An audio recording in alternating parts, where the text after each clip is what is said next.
السلام عليكم ورحمة الله وبركاته. اللهم صل وسلم وبارك عليك يا حبيبي يا رسول الله. عاملين ايه؟ يا رب تكونوا في أحسن صحة وأحسن حال. ولسه مكملين في سلسلة الأكلات الاقتصادية. النهاردة جاية وجايبه لكم فيديو جامد جدا جدا. هنعمل مع بعض ستريبس كنتاكي بطريقة سهلة جدا وبسيطة.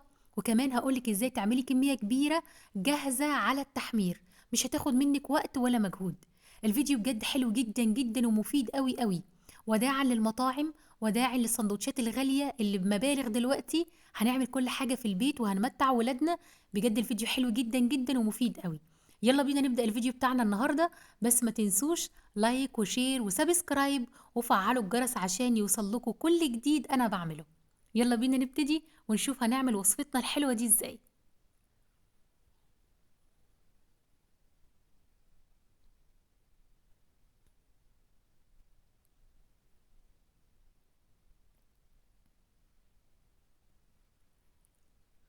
أول حاجة هنبدأ بيها وهي التتبيلة. تعال أقول لكم مقاديرنا إيه. معايا 3 كيلو من صدور الفراخ متقطعة زي ما انتوا شايفين كده. معايا كيلو من اللبن الرايب، كوباية كبيرة من الدقيق، وكوباية صغيرة من اللبن، معلقتين كبار من الملح، معلقة كبيرة من الفلفل الأسمر، معلقة كبيرة من البابريكا، معلقة كبيرة من الثوم البودر والبصل البودر، معلقة صغيرة من الكزبرة. دي المقادير بتاعتي زي ما انتوا شايفين كده. طبعا انا عامله كميه كبيره 3 كيلو من صدور الفراخ. دلوقتي هوريكم حجم الصدور. انا مقطعاها زي ما انتم شايفين كده، ولا هي رفيعه ولا هي سميكه قوي، ومقطعاها صوابع. التتبيله دي حلوه جدا جدا جدا، هتعجبكم قوي قوي. هنجيب بوله زي ما انتم شايفين ومضرب بيض وهنبتدي نعمل التتبيله. نزلنا زي ما انتم شايفين كيلو من اللبن الرايب على 3 كيلو من صدور الفراخ. يعني لو حابه تعملي نص الكميه تلت الكميه هتقسميها.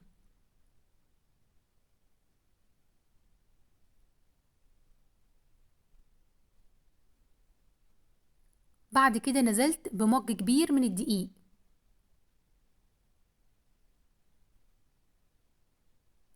ومج تاني أصغر منه من اللبن.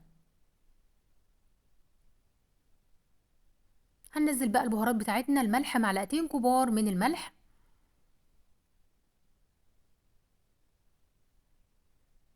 هننزل كل التوابل اللي أنا قلت عليها: الفلفل الأسمر والثوم البودر والبصل البودر والبابريكا والكزبرة.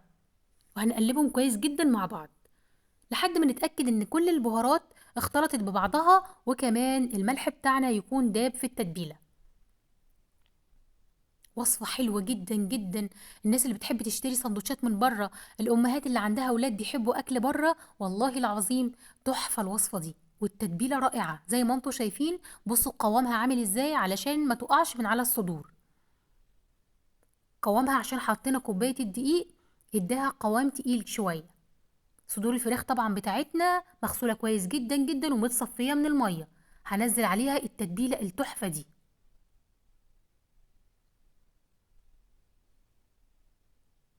واقلبهم كويس جدا. بصوا انا نقلت في بولة اكبر لان البايركس بتاعي كان صغير. وحطيت كل التتبيله وهدخلها التلاجة، هغطيها كويس جدا واسيبها في التلاجة من 3 ل 4 ساعات، ولو ليله كامله هيكون احسن طبعا. بعد كده هنجيب الكفر الخارجي. معايا كيلو من الكورن فليكس، ومعايا معلقه صغيره من الكركم ومعلقه صغيره من الكاري. هنحطهم على بعض وهنضربهم في الكبه. ممكن نستبدل الكورن فليكس بالكريسبي، بيبقى موجود عند العطار وبيبقى تمنه ارخص من الكورن فليكس، وبرضه بيدي نتيجة حلوة جدا جدا. هعمل لكم ان شاء الله الفراخ المقرمشة بيها. بصوا انا هنا بفضيها من الكبة. ما تنعموهاش قوي، تخلوا فيها ايه تخلوها خشنة شوية زي ما انتم شايفين كده. وهنبتدي نجيب صدور الفراخ بتاعتنا وننزلها في الكورن فليكس. طبعا عندنا الاطباق الفيل البيضة دي عشان دي هي اللي هتدخل الفريزر. موضوع سهل جدا وبسيط زي ما انتم شايفين.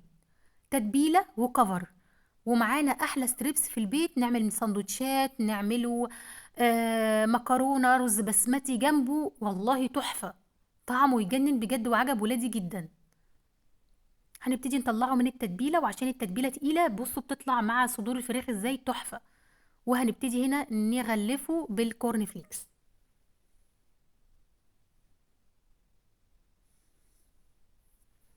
ياخد الكفر المقرمش تحفة، يجنن زي ما انتوا شايفين كده. بصوا، حلو قوي قوي قوي. وهبتدي ارص في الاطباق البيضاء،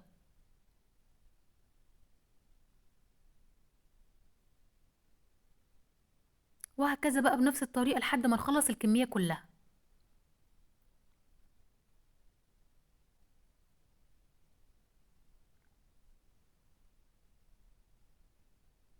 حاجة انت عاملاها في البيت حلوة جدا. وفكرة التخزين يا بنات انا اتكلمت فيها كتير جدا، توفير للوقت. انت كده كده هتقفي في المطبخ، فبالمرة اعملي كل حاجة منها كمية وشيلي في الفريزر. ومن الحاجات اللي بتبقى حلوة في الفريزر، الوصفات اللي انا بعملها معاكم دي، بعمل معاكم بمبار، عملنا ستريبس النهارده، فراخ مقرمشة، كل ده ينفع انه يتشال في الفريزر وبيطلع تحفة وطعمه بيبقى جميل جدا، مش بيحصل له اي حاجة. بصوا هنا انا عملت 4 اطباق شكلهم ولونهم يجنن بجد تحفة. طبعا هكمل باقي الكمية واصور لكم الكمية كلها مع بعض. وكمان هنسوي منه ونعمل منه سندوتشات. بصوا الكمية ما شاء الله، دول 3 كيلو من صدور الفراخ. حاجة بجد تحفة انها تكون جاهزة، رايحة رحلة هتاكلي في البيت، مش عايزة تتعبي نفسك، تطلعي من الفريزر يفك، تحمري وتتغدي.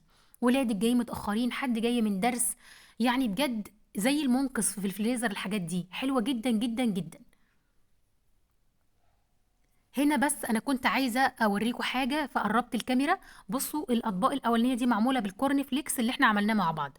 بعد كده حسيت ان الكورن فليكس هيخلص ومش هيكفي، فكان عندي بقسماط في التلاجة، فابتديت ان انا احطها على الكورن فليكس وكملت الكميه.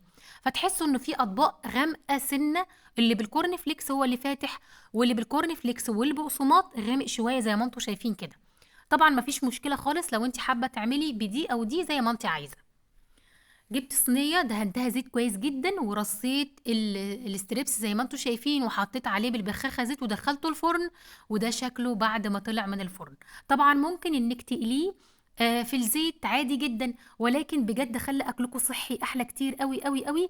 هو كده احلى لما تحطوه في الفرن، بيطلع كريسبي وتحفه وطعمه يجنن واحلى بكتير جدا من المقلي.